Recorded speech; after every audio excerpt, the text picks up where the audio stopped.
اللہ تعالیٰ فرماتا ہے کہ قیامت کے دن وہ لوگ جن کی دنیا میں تمام خواہشات پوری ہوئی ہیں، وہ ان لوگوں پر اللہ کا انعام و اکرام دیکھیں گے۔ جن کی دنیا میں خواہشات پوری نہیں ہوئی تو دھاڑے مار مار کر روئیں گے اور خواہش کریں گے کہ کاش دنیا میں انہیں بھی کچھ نہ ملتا۔ دعا مصیبت سے کمزور ہے تو مصیبت حاوی ہو جائے گی، دعا مضبوط ہے تو دعا حاوی ہو جائے گی۔ اگر دونوں ہی ایک جتنی مضبوط ہوں تب تو دعا قیامت تک اس مصیبت سے لڑتی رہے گی۔ دعا کی طرف ہم نہیں جاتے، اللہ ہی ہم سے دعا کرواتا ہے۔ اگر اللہ نے دل میں کسی چیز کی خواہش ڈالی ہے اور لب پر اس چیز کے لیے دعائیں لائی ہیں تو سمجھ جائیں وہ چیز آپ کے لیے ہی بنی ہے، بس آپ کو صبر، یقین، انتظار اور آزمائش سے گزر کر وہاں تک پہنچنا ہے۔ اللہ والے کہتے ہیں کہ دعا الفاظ کا نہیں، کیفیات کا نام ہے۔ مظلوم کے پاس کون سا اسم اعظم یا کون سا وظیفہ ہوتا ہے جو غیب سے فوراً فیصلے کروا لیتا ہے؟ در حقیقت مظلوم کی اس کی زاری اور بے بس ہو کے صرف اللہ کی طرف متوجہ ہونا، یہی غیب سے فیصلے کروا لیتا ہے۔ اس لیے دعا مانگتے وقت الفاظ سے زیادہ کیفیت پر دھیان دو، کیونکہ تم جس رب کو پکار رہے ہو وہ تو بے زبانوں کی بھی سن لیتا ہے۔ کچھ لوگ اس لیے بھی دعا مانگنا چھوڑ دیتے ہیں کہ وہ سمجھتے ہیں کہ نصیب تو لکھا جا چکا ہے تو ہوگا وہی جو نصیب میں ہوگا، لیکن کبھی یہ سوچا ہے کہ اگر نصیب کا لکھا ہی سب کچھ ہوتا تو اللہ دعا مانگنے کا اختیار دیتا کیا؟ دعا مقدر تو کیا نصیب کے لکھے کو بھی ڈال سکتی ہے۔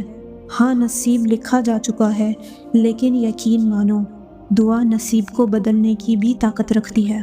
دعا تو پہاڑ کو اس کی جگہ سے سرکا سکتی ہے، دعا تو دو بچھڑے ہوئوں کو ملا سکتی ہے، دعا تو تمہاری آزمائش کا وقت ختم کر سکتی ہے، دعا تو تمہاری تکلیف اور پریشانیوں کو خوشیوں میں تبدیل کرنے کی طاقت رکھتی ہے۔ جب دعا کے لیے ہاتھ اٹھاؤ تو یہ یاد رکھو کہ تم جس سے دعا مانگ رہے ہو وہ المجیب ہے، یعنی دعا قبول کرنے والا، اور وہ مالک کن ہے۔ اور جب دعا مانگ لو تو یہ یقین رکھنا کہ دعا قبول ہونے والی ہے، کیونکہ وہ القادر ہے، یعنی ہر چیز پر قدرت رکھنے والا۔ آپ کی سب سے بڑی دعا شاید اس وقت قبول ہوگی جب آپ اس کے لیے تیار ہوں گے۔ نئے حالات کی تیاری کے لیے پرانی روٹین کو چھوڑنا ہوتا ہے۔ آپ کو کچھ نیا کرنا ہوگا، کچھ ایسا جو آپ پہلے نہیں کرتے تھے۔ اللہ تعالیٰ کے سامنے جھکنا آپ کو مسائل سے نکلنے کا راستہ دکھاتا ہے۔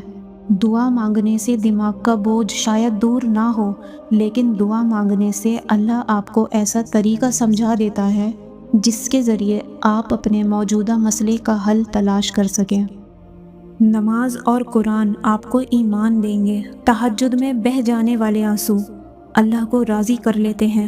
اللہ کو بہت پسند ہے جب تم دنیا سے نہیں اس سے مانگتے ہو، جب تم اپنی بے بسی کا رونا کائنات کے سامنے نہیں اس کے سامنے روتے ہو، جب تم سب ختم ہو جانے کے بعد بھی اس یقین کے ساتھ دعا کرتے ہو کہ اس کے سوا کوئی تمہیں کچھ نہیں دے سکتا۔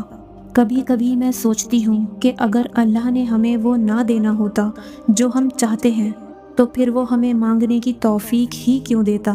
اس کا توفیق دینا ہی اس بات کا ثبوت ہے کہ وہ ہمیں ہماری چاہت سے ضرور نوازے گا۔ بس تھوڑی سی آزمائش کے بعد راحت اور سکون ہے۔ اللہ جب کوئی چیز دل میں ڈالتا ہے نا تو کہیں نہ کہیں نصیب میں جگہ ضرور رکھتا ہے۔ اللہ نہ چاہے تو تم چاہ بھی نہیں سکتے۔ اللہ دل میں تڑپ اسی لیے پیدا کرتا ہے تاکہ تم دعا کے ذریعے اس چیز کو حاصل کرو۔ یا اللہ ہم تجھ سے دعا اس لیے مانگتے ہیں کہ یہ تیرا حکم ہے، ورنہ ہم کون ہوتے ہیں جو تجھے مشورہ دیں کہ میرے لیے کیا بہتر ہے۔ جب دعا مانگنے لگو تو یاد رکھو وہ المجیب ہے، دعا کو قبول کرنے والا۔ جب دعا مانگ رہے ہو تو یاد رکھو وہ السمیع ہے، سب کچھ سننے والا۔ جب دعا مانگ لو تو بھی یاد رکھو وہ القادر ہے، ہر شے پر قدرت رکھنے والا۔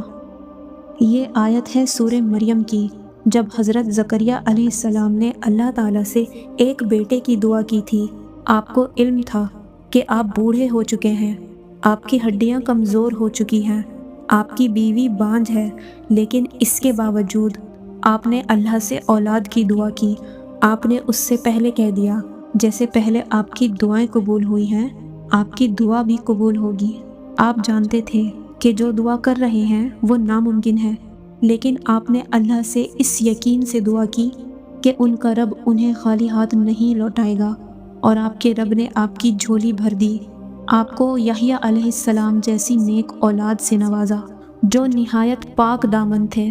جب توکل کرو تو یہ مت سوچو کہ جو مانگا ہے وہ ملے گا کیسے، بلکہ انتظار کرو کہ جو مانگا ہے وہ ہر حال میں ملے گا۔ کب اور کیسے، اس بات کا فیصلہ وسیلے بنانے والے پر چھوڑ دو۔ تم نے دعا مانگی، تمہیں لگ رہا ہے قبول ہوگی یا نہیں، مگر کبھی کبھی اللہ تعالیٰ تمہاری نہ سن کر تمہیں تکلیف میں ڈالتا ہی اسی لیے ہے۔ وہ تکلیف ایک وجہ ہوتی ہے اللہ کی طرف سے جو تمہیں صبر کرنے کا حوصلہ دیتی ہے، اور یہی تمہاری دعاؤں کی قبولیت ہے۔ یہی التجاؤں کا جواب ہے، اللہ کا جواب۔ وہ بھی یہی چاہتا ہے، وہ بھی تمہیں دینے کے لیے راضی ہے، وہ بس تمہیں سننا چاہتا ہے بار بار، کیونکہ تمہارا اس کو بلانا اچھا لگتا ہے، اس لیے۔ اور امیدوں کے پیالے میرے اللہ تعالیٰ کے سوا اور کون بھر سکتا ہے؟ دعا کی قبولیت آپ کے اندر ہوتی ہے جب آپ کا اخلاص، آپ کی نیت، آپ کی کارکردگی اور اضطراب ایک فریکوینسی پر جمع ہو جائیں تو دعا کی قبولیت یقینی ہے۔ دعا اس چیز کو بھی تم تک کھینچ لاتی ہے جو تمہارے نصیب کا حصہ نہیں ہوتی۔ جب تمہارا نفس اور شیطان تمہیں یہ وسوسے دلائے کہ تمہاری دعاؤں کا کوئی فائدہ نہیں ہونے والا، تو خود سے وہی کہو جو ابراہیم علیہ السلام نے کہا تھا، امید ہے کہ میں اپنے رب کو پکار کے نامراد نہ رہوں گا۔ کبھی کبھار ایسا بھی ہوتا ہے کہ آپ کی دعائیں اتنی پیچیدہ ہو جاتی ہیں کہ سمجھ نہیں آ رہا ہوتا کہ مانگنا کیا ہے۔ جب ایسا ہو تو خود سپردگی کو اپنا لیں، اپنے آپ کو خالق کی رضا کے سپرد کر دیں، وہ آپ کو رسوا نہیں کرے گا۔ مانگنے کا طریقہ یہ ہو کہ اے اللہ، میرے لیے جو بہتر ہے مجھے وہ عطا فرما۔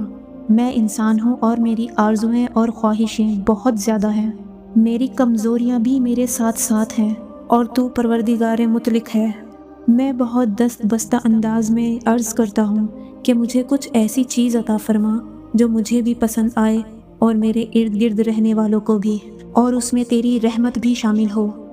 دعا مانگتے ہوئے تقدیر کو ہرگز ذہن میں نہ رکھیں کہ ایسا لکھا ہوگا تو مل جائے گا۔ اپنے ظرف نہیں بلکہ اللہ تعالیٰ کی شان کے مطابق مانگنا چاہیے۔ تقدیر کے سامنے ہم مجبور ہیں، تقدیر کا خالق تو مجبور نہیں۔ پوشیدہ گناہوں کا کفارہ پوشیدہ نیکیاں ہوتی ہیں، اور دعا مقدر کی مرمت کا اوزار ہوتی ہے۔ مانگتے رہا کرو اپنے مالک سے، بہت سے بگڑے نصیب سنور جاتے ہیں۔ دعاؤں میں بڑی طاقت ہوتی ہے۔ دعا مانگ کر بھی ڈرتے رہو گے تو لگے گا قبول ہونے کا یقین نہیں ہے۔ ارے یقین رکھو، وہ ضرور کن کہے گا۔ وہ جو چاہے تو کیا نہیں ممکن، وہ نہ چاہے تو کیا کرے کوئی۔ قرآن کریم میں ارشاد باری تعالیٰ ہے، اے میرے رب، میں تجھ سے مانگ کر کبھی محروم نہیں رہا۔ جب کبھی تمہیں لگے تم بہت تھک چکے ہو اور دعا بھی نہیں مانگ سکتے تو خالی ہاتھ پھیلا دیا کرو، اور تمہارے پھیلے ہوئے ہاتھ اس بات کی گواہی ہوں گے کہ تم رب کائنات کے محتاج ہو، اور میرا رب تو خاموشیوں کو بھی جانتا ہے۔ ایک بات یاد رکھو، دعائیں بھی صبر مانگتی ہیں۔ وہ عطا کرنے پر آ جائے تو مانگنے کا طریقہ بھی سکھا دیتا ہے۔ اللہ تعالیٰ قرآن کریم میں تم سے فرماتا ہے، اور یقیناً آگے آنے والے حالات تمہارے لیے پہلے حالات سے بہتر ہوں گے۔ اللہ سے مانگتے رہو جو تم چاہتے ہو، یہاں تک کہ وہ تمہاری دعا کا جواب دے اور اس سے تمہارے لیے خوبصورت دروازے کھول دے۔ وہ ایک دن کن کہے گا۔ آپ جلدی نہ کریں اور یہ نہ سوچیں کہ یہ کیسے ہوگا۔ فکر کرنے میں اپنی توانائی ضائع نہ کریں، اپنے تقویٰ اور توکل کو مضبوط رکھیں۔ اللہ تعالیٰ پر توکل مضبوط ہو تو کوئی کام ناممکن نہیں، اور جب اللہ پاک کن کہہ دیتے ہیں نا تو کائنات کا ہر ذرہ آپ کے لیے وسیلہ بن جاتا ہے۔ اگر اللہ نے تمہارے دل میں کچھ ڈالا ہے اور تمہیں دعا مانگنے کی توفیق دی ہے